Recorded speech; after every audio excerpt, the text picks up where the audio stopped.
Hello friends, welcome to our channel. आपके channel में आपका स्वागत है। आज हम एक ऐसी चीज़ पे बात करेंगे कि हमें खाना किस टाइप से बनाना चाहिए और खाना कैसे चाहिए। बहुत ही साधारण बात है, लेकिन बहुत ही काम की बात है। यदि वह आप जान लेते हैं तो आपके घर में जो लड़ाई झगड़ा हो रहा है, बच्चे अभी कहना नहीं मानते हैं, आपस में सामंजस्य नहीं होता है, बुज़ुर्गों में, बच्चों में, बड़ों में हमेशा तनाव का वातावरण रहता है और सब अपना अपना चलाते हैं, क्योंकि सभी का दिमाग अलग अलग टाइप का चलता है। हम बच्चों को शिक्षा देते हैं, लेकिन वह नहीं लेते हैं, क्योंकि वह बाहर के वातावरण से प्रभावित होते हैं। तो हमें उसके लिए हमारे पुरातन जो सभ्यता है, हमारा जो प्राचीन ज्ञान है, उसको वापस से लाना पड़ेगा और उसको अपनाना पड़ेगा। क्योंकि पहले जब हम लोग परिवार में रहते थे, परिवार का एक सभ्य होता था और सबसे बड़ा जो परिवार के सदस्य होते थे, बुजुर्ग होते थे, दादा नाना जो भी होते हैं, वह जो कहते थे सभी लोग उसको मान लेते थे। लेकिन आज आप बोल के देखिए, आज आप यदि छोटे बच्चे को भी कहेंगे यह ऐसे मत करो, तो वह भी बहुत सीधे तरीके से वह काम नहीं कर देगा, वह भी अपना ही चलाएगा। क्यों ऐसा हो रहा है? वह भी उसमें अलग अपना मतलब अब अपना दिमाग जो उसने देखा है, बाहर टीवी में देखा है, बाहर देखा है, उसी से प्रभावित होकर वह उसी टाइप से अपना दिमाग चलाएगा। तो कई बार वह सही होता है, कई बार वह नहीं होता है। तो जो पेरेंट्स, जो अभिभावक, माता पिता होते हैं, वह कभी गलत राय तो देते नहीं हैं, बच्चे को अच्छा ही देते हैं और उनका आगे भला करने को सोचते हैं। तो बच्चे बड़े आपस में सामंजस्य नहीं हो रहा है। आज सुसाइड संख्या बढ़ती जा रही है। आज डिप्रेशन, टेंशन, मानसिक स्वास्थ्य सभी का बिगड़ता जा रहा है। नींद नहीं आने की बीमारियां भी होती जा रही हैं और गुस्सा बहुत ज़्यादा सबको आता है। कोई ऐसा नहीं होगा जिसको गुस्सा नहीं आता होगा। शांत दिमाग से तो कोई सोचना ही नहीं चाहता है। तो उसके लिए हमें क्या करना चाहिए?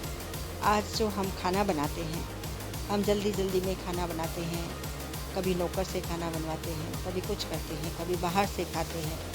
लेकिन जब हम खाना बनाते हैं तो आपको मालूम है, हमारी जो शक्ति होती है वह उस खाने में जाती है और हम वैसे ही बन जाते हैं।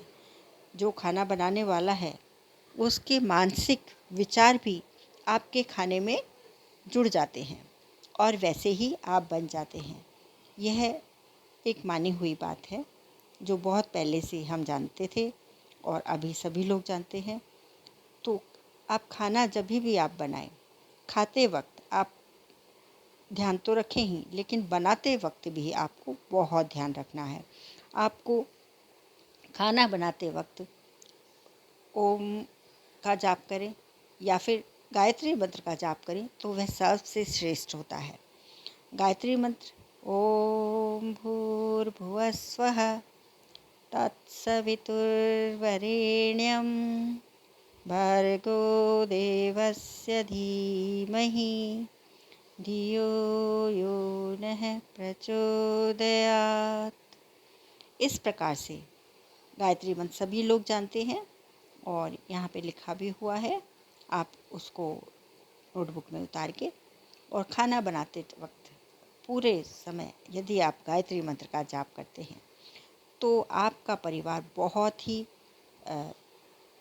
अच्छा हो जाएगा। शारीरिक रूप से, मानसिक रूप से और आध्यात्मिक रूप से भी वह बहुत अच्छा होगा।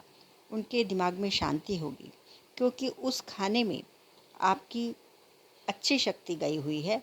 आप टेंशन, गुस्सा कर रहे हैं, उसकी शक्ति नहीं गई है उसमें। एक बहुत ही अच्छे मंत्र की शक्ति गई हुई है।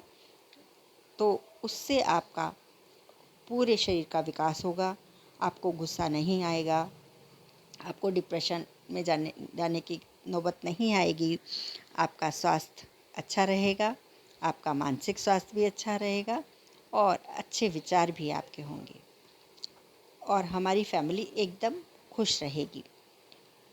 क्योंकि जैसे कि अब खाना बना लिया है आपने, बनाने के बाद बनाने वाले ने बहुत अच्छा से खाना बनाया है और वह खाना खाने वाले को भी ध्यान रखना है। जैसा कि हम जानते हैं, पुराने ज़माने में जब हम खाना बनाते थे तो बहुत शुद्ध वातावरण में बनाते थे, सूर्य की रोशनी सब आती थी। लेकिन अभी जो हम खाना बनाने के बाद खाने का भी हमें ध्यान रखना चाहिए।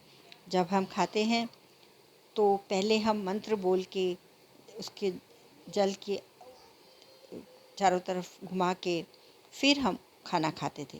लेकिन इतना सब अभी कोई नहीं करता है, इतना सब नहीं कर सके। तो भी आप जब खाना खाएं तो आप सिर्फ इतना ही कहें, हे ईश्वर, हमें इस भोजन से जो आपने दिया है इससे शक्ति, बल, बुद्धि सभी कुछ हमें इससे प्रदान करना और फिर उस खाने को बहुत अच्छे मन से खाएं। आप खाना बनाने वाले की भी थोड़ी प्रशंसा करें ताकि उसको भी खाना बनाने में अच्छी शक्ति मिले और वह अगले दिन अच्छी शक्ति से खाना बनाए। यह नहीं कि पति ऑफिस से आता है, ऑफिस की टेंशन है, वह सारा पत्नी पे खाने पे निकाल देता है, इसमें नमक नहीं है, इसमें मिर्च नहीं है, वह गलत है। क्योंकि इससे नुकसान किसको हो रहा है? आपने निकाला, आपने सोचा मैंने कर लिया और मैंने अपना भड़ास निकाल दी। लेकिन जब आप खाना खाते वक्त ऐसा कर रहे हैं तो आप अपने शरीर का बहुत बड़ा नुकसान कर रहे हैं। क्योंकि आप जो गुस्सा करके खा रहे हैं वैसे ही गुण आपके शरीर में प्रवेश कर रहे हैं और वह उससे बहुत गुना बढ़ जाएंगे जब वह खाना आपके शरीर में जा रहा है और वह आप वैसे बनते जाएंगे और उससे ज़्यादा वैसे होते जाएंगे। तो खाना खाते वक्त आपको अच्छे विचारों से खाना खाना चाहिए और ईश्वर का धन्यवाद ज़रूर करना चाहिए। तो इन बातों का आप ज़रूर ध्यान रखें। हाँ, जैसे कि आप खाने की बुराई तो बिल्कुल भी ना करें। मुझे एक बात याद आ रही है।